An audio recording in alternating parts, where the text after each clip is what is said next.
Šiandien turėjau konsultaciją kliento, kuris daro šiuo metu daug skirtingų projektų, verslų, nedidelių, pradeda, tampa ne tai, kad neįdomu, padaro tą projektą ir eina prie sekančio. Ir sako, aš niekaip negaliu sukurti normalaus didelio verslo, kad galėčiau kažkuo tai didžiuotis ir džiaugtis. Visada kažkokie pirkimai, pardavimai. Ir mes atsisėdom ir pradėjom nagrinėti, kas tai yra pas jį pirkimai, pardavimai ir ką jisai daro ir kokiu būdu aplamai statomas yra verslas. Tai vienas iš variantų, kurį aš jums noriu dabar pasidalinti ir papasakoti.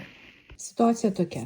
Klientas sugalvoja kažkokį tai vieną verslą, jį padaro, ten, tarkim, nuperka, parduoda kokį nors plokštės. Surado klientą, nupirko, pardavė plokštės. Tada eina prie sekančio verslo, trumpalaikiai, nupirko mini laivą, laiviuką, jį nupirko, pardavė. Vėl padarė vienkartinį verslą. Čia uždirbo, tarkim, 1000 eurų, čia uždirbo 10 000 eurų iš to projekto. Ir eina toliau, nuperka kokį nors automobilio detalę, ją parduoda, uždirba 800 eurų. Ir sako, ką man daryti? Aš niekaip negaliu padaryti kažkokio tai didelio verslo. Čia yra viskas gerai, čia yra labai normalu. Mes versle taip testuojame nišas. Čia vadinasi nišų testavimas. Ir ką jisai dabar turėtų daryti? Tarkim, ištestavo 3 nišas, juose uždirbo pinigų. Aš klausiu, į ką jūs turite atkreipti dėmesį, kurioje iš šitų nišų galite pakartoti rezultatą. Visada domimės rezultato pakartojimu. Ar galime toliau domėtis galimybę, kadangi iš šito verslo uždirbam daugiausiai, ar galime domėtis galimybę, kaip dar surasti laivelį ir jį parduoti. Tikslas, ištestavus nišas, kurios mums patinka, mes ištestavom kelias nišas, iš kurių uždirbom tam tikrą kiekį pinigų. Sekantį, ką aš darau, aš žiūriu, ar galiu pakartoti tą patį rezultatą. Jeigu aš jį galiu pakartoti 2 kartą, o idealu ir 3 kartą pakartoti rezultatą, aš jau atkreipčiau dėmesį, kad šita niša gali tapti mano verslu. Kad jeigu man patinka, aš galiu pakartoti rezultatą ir galiu uždirbti papildomai ir iš to uždirbu, ir tai man patinka, tai bus niša, į kurią aš susikoncentruosiu. Ir mes aptarėm su klientui, kokią nišą jisai gali susikoncentruoti, pabandyti pakartoti rezultatą. Paraleliai jisai dar kūrė naują papildomą veiklą, kurioje mes irgi išskirstėm veiklą į skirtingus etapus, ką jisai turi padaryti.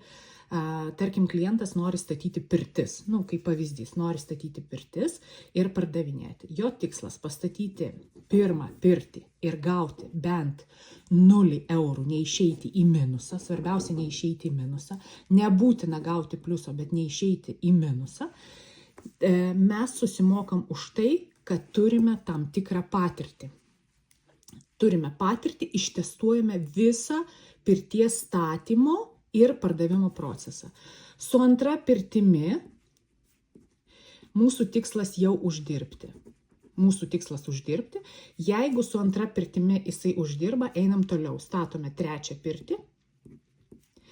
Ir po 3 pirties, jeigu jisai uždirba, mes galime teikti, kad tai jau yra verslo pradžia, kurioje netgi galima bus domėtis, kokius darbus darys jis pats, klientas, ir kokius darbus mes atiduosime, deleguosime.